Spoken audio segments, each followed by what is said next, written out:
Welcome back ख़वातीन और हज़रात। और आज है वर्ल्ड एज़मा डे, यानी दमे के हवाले से पूरी दुनिया में दिन मनाया जाता है।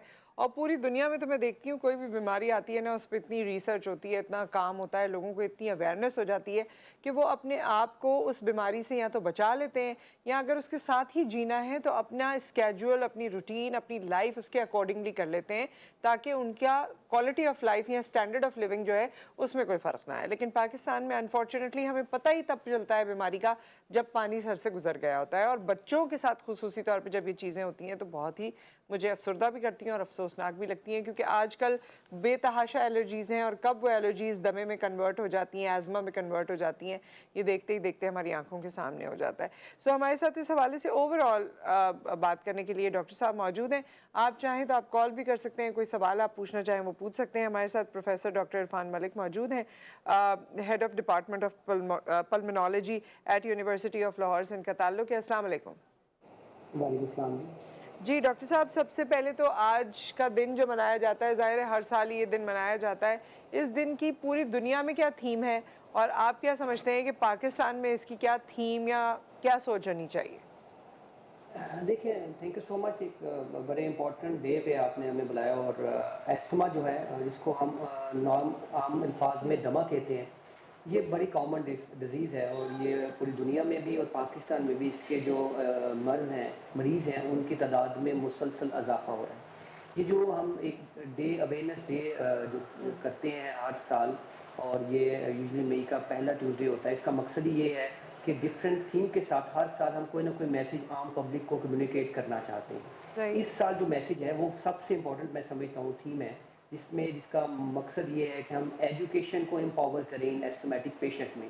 क्योंकि इतने सालों बाद अगर आप मुझसे भी पूछें कि कहाँ पे प्रॉब्लम है, तो मैं समझता हूँ this is just the lack of education. जो अस्थमा का एजुकेशन। मरीज़ है, उसको प्राइमरी अपनी बीमारी की सेवेरिटी का, अब मैं तो ये कहूँगा कि उसको अपने बीमारी के नाम का ही नहीं पता लगता है, एटलीस्ट पहले इनिशियल 8 से 10 साल तक। और वो बड़े इंपॉर्टेंट साल होते हैं जब उसको उसकी बीमारी जो है वो कंट्रोल अच्छी कंट्रोल हो सकती है। तो ये जो थीम है इस साल का, मुझे हम वो पाकिस्तान के लिए ज़्यादा एक रिलायबल थीम लगता है, जिस पे हम सारी डॉक्टर्स कम्युनिटी को, सबसे ज़्यादा मीडिया को उस पर फोकस ठीक जरूर है। करना चाहिए। अच्छा डॉक्टर साहब, एक बात बताइए, जैसे कुछ बीमारियां होती हैं कि आप सुबह उठे और आपको वो लगता है कि वो बीमारी ने आपको जकड़ लिया है। क्या दमे का मर्ज ऐसा है कि आप वन फाइन डे आप उठे और आपको जी दमा हो गया, या ये ग्रेजुअल प्रोसेस है, या ये एलर्जीज में पहले आपकी ज़िंदगी में शामिल होता है और उसके बाद ये एज़मा या दमा बन जाता है? इसकी ये बीमारी आपको अब जकड़ती किस तरह है? Very very important question. देखिए, एलर्जी अस्थमा, मैं ये समझता हूँ कि हमने एक बीमारी के दो नाम दे दिए, एक सॉफ्ट, एक बड़ा हार्ड है। और as a doctor community, because we don't have time, हम जी। मरीज को बताना नहीं चाहते उसकी बीमारी का इनिशियल कुछ ईयर्स में इसका एग्जैक्ट नेम। अगर मुझसे पूछेंगे तो ये दोनों बीमारी एक ही बीमारी के दो नाम है। ठीक है। अच्छा। अब आप जरा थोड़ा पीछे जाते हैं। आपने सवाल पूछा कि ये with in a day, with in a month start होता है, तो ऐसा नहीं है। 80% जो एस्थमेटिक मरीज हैं उनकी फैमिलियल टेंडेंसी होती है कि वो एस्थमा डेवलप कर सकते हैं। कैसे पता लगता है? कि उनके किसी फैमिली मेंबर, जिनको माँ बाप और फर्स्ट डिग्री रिलेटिव्स हम कहते हैं, उनमें ये अलामत लाइक नज़ला ज़ुकाम होना, केरा गले में गिरना, जिस्म पे खारिश होना, या टिपिकल दमे की अलामत जिसमें खांसी, सांस में सीटों की आवाज़ का आना, चलने से सांस का फूलना या सांस की तंगी, और ये सारी जो अलामत हैं, ये किसी सीज़न में किसी वक्त में कभी हो और कभी ठीक हो जाए। अगर ये चीज़ें हैं तो किसी को किसी टेस्ट की भी ज़रूरत नहीं है टू लेबल कि आपको दमे का मर्ज लाक हो चुका है। प्रॉब्लम ये है कि ये इनिशियल पार्ट ऑफ ईयर जो आपके लाइफ के होते हैं, उसमें एक दो मिथ मैं ये समझता हूँ after 12 year of my experience, जो मैंने प्राइवेटली भी पब्लिकली भी देखा, कि हम पेशेंट को एलर्जी में उलझाए रखते हैं कि आपको एलर्जी है। और वो उसको एलर्जी समझ के उस वक्त तक तो ये मेडिसिन लेता रहता है, और जब वो बंद करता है उसको दोबारा अलामत शुरू हो जाती है। और इनिशियल जब उसका टाइम रिलेटिवली यंगर होता है, इन अलामत का जो टाइम स्पैन है आने का, वो बहुत देर से होता है, 5-6 महीने बाद। जो ही वक्त सही। उसकी एज ज़्यादा होती है, उसका एक्सपोजर ज़्यादा होता है उस साइड का, या अब वो एक कुछ न्यू लत में पड़ जाता है, जैसे आजकल हमारी टीनेजर्स को वेपिंग की लत पड़ी हुई है, तो ये अलामत जल्दी होना शुरू हो जाती है। अच्छा डॉक्टर सो साहब, ये जितनी जो चीज़ें आपने बताई, इसमें एक बात बहुत इम्पोर्टेंट है, जो है कि सांस लेते वक्त सीटी की आवाज़ का आना। अगर किसी को ये नहीं है और बाकी सब कुछ है, तो तब भी उसको दम आए? जी, बिल्कुल। सो अब हम अच्छा। इसकी अलामत को ज़रा रिलेटिवली जी। ज़्यादा फ़ोकस कर लें, तो जी। मैंने कहा जी 4 आपकी अलामत हैं, खाँसी, हुँ। साँस में सीटियों की आवाज़ का आना, चलने से साँस का फूलना या साँस में तंगी। इसमें से कोई एक या प्रेफ़रेबली एक से ज़्यादा अलामत आप में हो, इसका मतलब है किसी को खाँसी आ रही है, चलने से साँस का फूल रहा है और किसी वक़्त ज़्यादा हो, डॉक्टर साहब मुझे रात को लेट नाइट या अर्ली मॉर्निंग ज़्यादा होता है, किसी मौसम से वो ख़राब हो जाए, लाइक सर्दियों में स्मोक से या ये डस्ट से या परफ्यूम से या किसी और सॉर्ट ऑफ एलर्जन से अगर वो डिस्टर्ब हो रही हैं और इन बिटवीन आपको ऐसा सीजन मिलता है कि यू आर परफेक्टली फाइन, तो you don't need any investigation, believe me, कि ये आपको लेबल किया जाए कि आपको दमा है। ये जो आपका सवाल है ये बड़ा वैलिड क्वेश्चन है, क्योंकि जब हम मरीज को ये बताते हैं ना कि जनाब आपको दमा हो गया, कहते डॉक्टर साहब आप क्या बात कर रहे हैं, हमें तो एलर्जी है, दमे में तो सांस में हुँ। सीटियों की आवाज आती है। तो जो सांस में सीटियों की आवाज है, ये उनकी उस 4 अलामत में से एक अलामत है। वो जरूरी नहीं कि सबको ये चारों अलामत हो, किसी को 2 अलामत होंगी, किसी को सही। 3 होंगी और जब बहुत ज़्यादा खराब हो जाएगा तो ये चारों की चारों अलामत भी इसमें हो सकती है। वैसे डॉक्टर साहब इस हिसाब से तो पूरे पाकिस्तान को मुझे लग रहा है ज़्यादातर लोगों को दमा है और कराची वाले तो पूरे ही दमे के मरीज हो गए हैं क्योंकि हर किसी को 2 इसमें से अलामत तो होंगी ही। सो आई देखिए, थिंक ये हमारा बिल्कुल वेदर ठीक है, भी मैं है। आपको इसका हाँ। जवाब देता हूँ।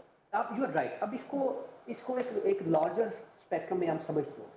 देखिए, बड़े जो शहर हैं आपके कराची, लाहौर, गुजरांवाला, गुजरात, फैसलाबाद, ये जो शहर हैं, इनमें एक और बड़ा इंपॉर्टेंट फैक्टर हमारे लंग्स को डिस्टर्ब कर रहा है, जिस पे आपने भी बात की, आपके प्रोग्राम में मैं बार-बार भी आया हूँ उस पे, वो है एयर क्वालिटी इंडेक्स का खराब होना और उसकी वजह से हमारे रेस्पिरेटरी सिस्टम की बार-बार डिस्टर्बेंस होना। और ये एक रेगुलर फिनोमेना हमारे इन शहरों में बन चुका है। आपके शहर में ये प्रॉब्लम रिलेटिवली इस वजह से कम होता है कि आपकी हवा चलती रहती है और हवा की चलने की वजह से वो पोल्यूटेंट कम हो जाते हैं। सही। हमारे शहरों में अगर आप लाहौर में आए तो आप हैरान होंगे कि हर महीने में वो एस्थमेटिक मरीज जो आज से 10 साल पहले कंट्रोल रहता था फॉर 1 टू 2 मंथ, अब वो बिल्कुल कंट्रोल नहीं हो पा रहा, बिकॉज़ एक न्यू फिनोमेना आपने ग्लोबल वार्मिंग की शक्ल में देख लिया होगा। जी, मेरे ख्याल में जी, कराची में भी जी, ये फिनोमेना है जी। कि गर्मी पड़ी है, उसके बाद एक्सट्रीम कोल्ड वेदर है। अब वो जो कोल्ड वेदर है उसने उसको दोबारा ट्रिगर कर दिया, अब उससे वो बचा है तो किसी को वायरल इन्फेक्शन हुँ। हुई है, उससे वो बचा है तो फिर दोबारा वेदर चल का सिस्टम, तो ये वेदर, सही। वायरल इन्फेक्शन, ये सब चीज़ें एक्सपोज़ कर रही हैं सिम्पटम्स को हुँ, साल-साल हुँ, में। हुँ। अच्छा डॉक्टर साहब ये कैसे पता चले कि हमारे लंग्स जो हैं वो अभी सही काम कर रहे हैं और हमें सांस का कोई ऐसा मर्ज नहीं है, गो कि हमें कभी कभी साल में ऐसी चीज़ें हो जाएं जैसे कि आपने बताया, लेकिन फिर भी आप हेल्दी इंडिविजुअल हैं, ये कैसे पता चले? यानी ये कैसे आप, क्या कोई ब्रीदिंग एक्सरसाइज से आपको पता चल सकता है, क्या भागने दौड़ने से चलने से आपको पता चल सकता है, ये अलामत कैसे पता चले कि जी अभी हमारे साथ कोई सिवेरिटी नहीं है? वेरी गुड क्वेश्चन जी, बिल्कुल ठीक है। अगर आप मुझसे एक इसका जवाब सुनना चाहेंगे तो मेरे ख्याल से जो एक आपने बीच में बात कही कि भागने दौड़ने से, yes, physical activity, I think physical activity आपको बहुत सी आपकी बॉडी में होने वाली जो प्रॉब्लम है उसको वक्त से पहले बता देंगे। हुँ। अगर एक शख्स है, वो 20 साल उसकी उम्र है किसी भी लड़के की, और वो 2 सीढ़ियाँ चढ़ता है, 3 सीढ़ियाँ चढ़ता है, उसका सांस खराब हो जाता है, दिस इज नॉट ठीक। नॉर्मल। अगर वो फिजिकल एक्टिविटी स्टार्ट करता है 2-4 हफ्तों के बावजूद उसका सांस फूलता है, और बाजू का ये जो अलामत है सांस की, ये आप जब अपनी लिमिट को टेस्ट करते हैं तब भी आपने जो है वो नमूदार होना शुरू होती है। स्पेशली ये यंग एज की मैं बात कर रहा हूँ, जो एज है ना, वो बहुत बड़ा एक फैक्टर है इस अलामत को हाइड करने का।